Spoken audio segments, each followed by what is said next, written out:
congratulations. Thanks very much. Sorry to ask with an injuries question first, just tight on deadline. Do you have an update on the players who got injured this evening? Obviously we'll see how they pull up in the morning, but Mac went off with a HIA and then came back on, felt his calf straight away, so we got him off.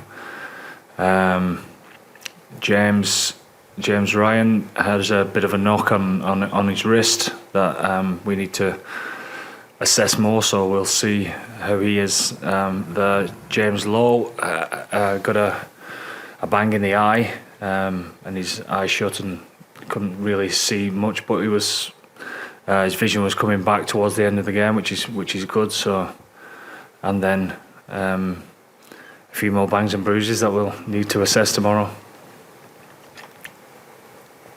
Hands up, questions? Yes, gentleman here. Yep. Hi. What was the plan with Aki and Ringrose that allowed them to create space? The plan. That was the plan, to try and create space. Exactly that. You answered your own question there, but anyway, I thought our attack first phase wise was as good as it's been for quite some time, and our tempo of how we attacked the Scottish line was clinical, and when you saw clinical, when you've been defending how we had been defending, I suppose it's a real shot in the arm for ourselves, but a real hammer blow to a team that had been attacking really well at the start of the game. I thought that was the story of the game in the first half, that we was clinical and took our chances and defended our backsides off. That's for sure. A question here. Johnny, given what was at stake and the pressure you guys put on yourselves, you talked about it as like a last 16 game. How pleased are you with the response to that from the team and how you played? Yeah, very happy.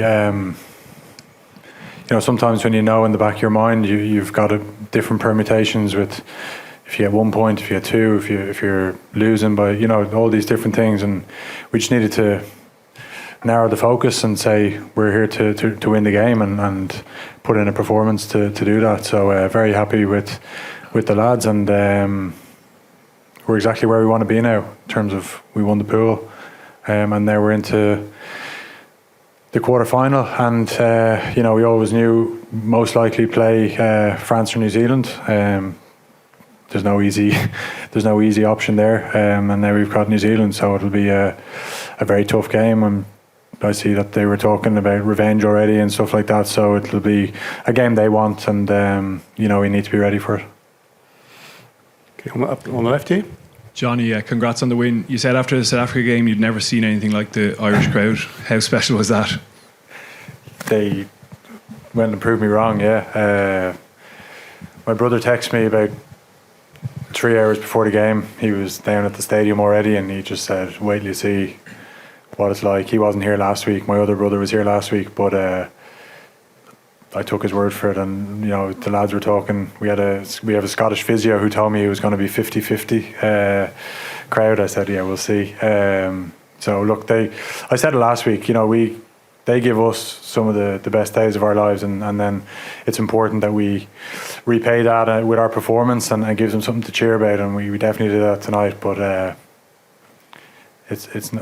it's all about next week now, really. Straight away, there's a last against South Africa, we knew we had 2 weeks to prepare, whereas now it's almost focused already for next week.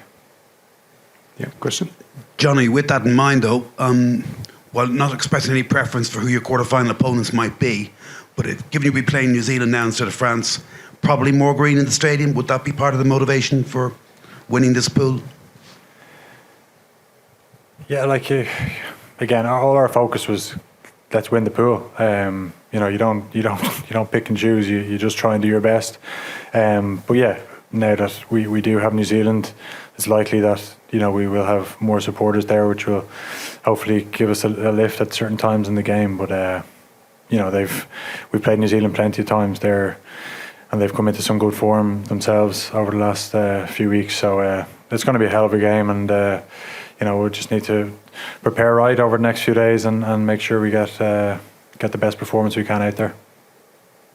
Okay, at the back on the left. Andy, do you feel as if the defence has improved at this World Cup even since the Six Nations? And if so, what's been the difference?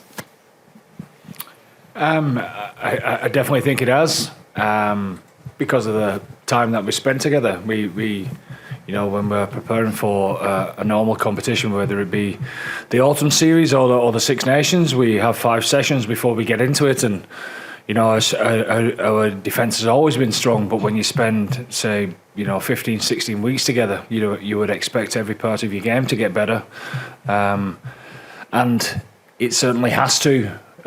Keep doing that to keep progressing in this competition. It's no secret. Everyone says it all over the world that it's defences that wins World Cups, and it certainly won us the first half this week. That's for sure. Okay, gentleman here on the right. Andy, hi.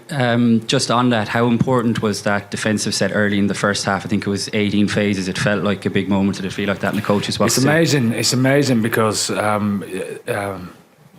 you've just got to keep doing what you know you've got to do, and it's tough at times because Scotland were threatening, throwing the ball around everywhere. But I thought our systems were strong, our contacts were strong. And it's a sickening blow when you're actually attacking really well, and we was able to keep them out and get down the other end of the field, and all of a sudden another 7 points are on the board. It's a tough one to take, but that's what top level rugby has to be all about, and it's something that we've been always striving for. And the first half performance, again, not being perfect, but that's perfect as well. That we was able to just roll with whatever was being thrown and absorb it and come back and strike at the right time. So it's very pleasing. And Funty? Yeah. Congratulations on a brilliant performance, lads. Andy, just at the end of the game, you stood by yourself for a couple of minutes and you looked up at the fans, just singing the different Irish songs. It looked like you were having a bit of a moment, just taking it all in. Oh no, my wife and my 2 girls were there. That's why I was singing to them. I think it's amazing, the songs at the end of the game. I love all that. I mean, we got a bit of stick, didn't we, for walking around against South Africa? But we've walked around and thanked the fans in every game. It's the least that we can do when they turn out in the thousands like they've done. And we play for them. We talk about it every week. I talked about it before the game today in the dressing room. It means more than what people think, 100%. And I know that France is buzzing with Irish people, but I believe it's going bonkers back home. We're a bit torn a little bit between where do we want to be. Is enjoying it with the fans back home or staying here. We'll stay here for now, but we know when we turn up for training on Monday, we're not just doing it for ourselves. Okay, gentleman right at the back. Yeah, congratulations. Before their 3 last games, New Zealand has lost against France, against South Africa, and now they face you in the quarterfinals. Do you feel like it's the good time for you to play against them right now? No. I think New Zealand, a fantastic side, and for little old Ireland to be talked about in the same bracket as the All Blacks shows that how far we've come as a rugby playing nation. But the respect that we've got for New Zealand is through the roof. The form that they've got at this moment in time is top draw, and like Johnny said before, I'm sure that they will be relishing this fixture to try and put a few things right. So it's tough. It's as tough as it gets. I mean, 2 weeks ago it was a tough game, and this one was knockout type rugby, so it gets a little bit tougher. It gets a whole lot tougher next week against the All Blacks, and hopefully they'll need to be at their best to beat us as well. Question over the left. Andy, it's congratulations on tonight. It's Thanks. history on the double on the line next week. It's a chance to go 18 in a row, which only 2 teams have ever done in history, and it's a chance to go further than any Irish team has ever gone before the World Cup. What makes you think this team can make history next week? Because I don't think, and neither do the team think that we've played our best rugby yet. We know where we want to go and what we're trying to achieve. Will we ever get there? I don't know, but it's days like next week that's coming where we need to find out a little bit more about ourselves, and these lads are certainly willing to do that. At the back. Question at the back. Andy, just a continuation on Rory's question. Gregor Townsend just beforehand said that Ireland can dominate for the next 5 to 10 years, world rugby. How does that expectation kind of sit with you guys, and how have you learnt to handle the expectation? We don't learn. We just go from day to day and have a realisation of where we're at, and being honest with our feedback and how we treat each other, and how we strive to try and improve each other on a daily basis. And I know that sounds cliche or a little bit boring, but it's fact. We'll analyse this game, and yes, it was a good performance, but there's plenty within that that we'll learn and be honest with, and the lads will be the first people that will come up with what we need to get better at. And there's no magic formula. It's just an appetite to try and be honest and do the right thing by the group. And what they are getting much better at is grabbing hold of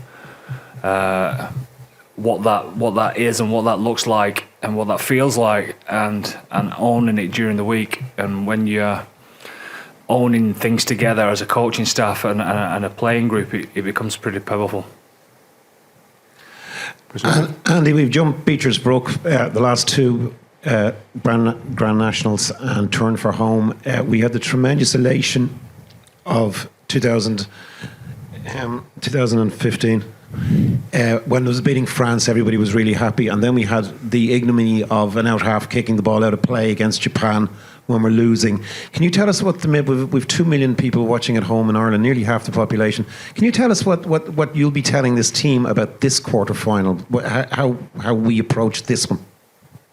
Was it 2 million this time, Derek? Was it? It was 1.5. It was. No, I'm hoping you're right as well, because it was 1.4 last week or 2 weeks ago, wasn't it? So we've. Well, yeah, magnificent. Look, I mean, first things first. We'll enjoy tonight because it was a big week for us. We know it's a big game against Scotland. Scotland are a fantastic side, and we paid them the respect that they deserve, and that's why we came out with a performance like we did in the first half. So we'll enjoy tonight. The wives and girlfriends and families are over, and we'll make sure that we enjoy that. We'll recover properly, and we'll treat this week.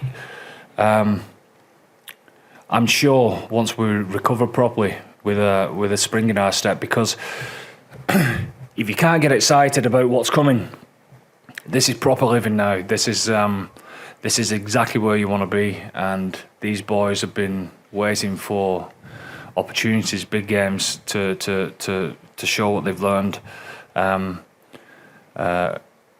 for a while now, and it doesn't get any bigger than next week. So we'll relish that.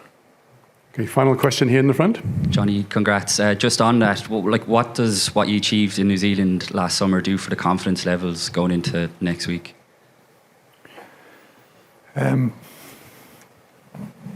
I think we went to New Zealand, and Andy told us he put us under the most pressure that he could find, to go on a 3-test tour, but also do the midweek games. It was to test us and to make us learn, and we learned so many lessons on that tour to take with us for the Six Nations, to win a Grand Slam, and then it's to put us in this situation again, to have to play them again. They've already said, it's one that they want, and when they're hurting and they want to prove it right, that's the biggest challenge in rugby, to try and beat them when they're in that frame of mind. So, two teams will both be under pressure for different reasons, and it'll be who copes with that the best and who can put their game out there on the biggest day when the pressure is on.